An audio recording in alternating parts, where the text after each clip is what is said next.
1997 அந்த டைமில் அம்மாவுக்கு கல்யாணம் பண்ணி வச்சாங்க.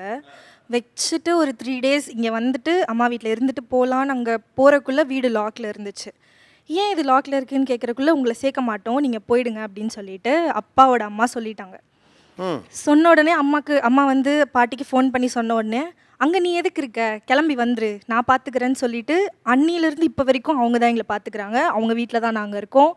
எங்களை படிக்க வச்சதில் இப்போ நாங்கள் நான் எங்கள் அண்ணா எங்களுக்கு டபுள் டிகிரி போட்டதுலேருந்து எல்லாமே அவங்க தான் எங்களுக்கு. நார்மலாக என்ன சொல்லுவாங்கன்னா, இருப்பா பார்த்து என்னன்னு பேசி இருப்பா, நீ என்னப்பா அப்படின்னு தான் சொல்லுவாங்க. கிளம்பி வா பார்த்துக்கலான்ட்டிங்களாம்ல. பின்ன வீடு வயிறு பிடிச்சது வீடு பிடிக்காம போகுமா? அந்த அப்பா இறந்தக்குள்ள அது கிராமம் தான், பொன்னேரி கிராமம் அது. அப்பா இறந்தக்குள்ள அம்மாவுக்கு எல்லா ரிச்சுவலும் பண்ணணும்னு சொன்னாங்க. அப்போது இவங்க தான் ஃபுல்லாக நின்று அதெல்லாம் நீங்கள் பண்ணக்கூடாது, என் பொண்ணு என்கிட்ட இருக்கிறப்போ எப்படி இருந்தாலோ இப்போ கல்யாணம் ஆகிட்டு என் பொண்ணு திருப்பி என்கிட்டே தான் இருக்கா,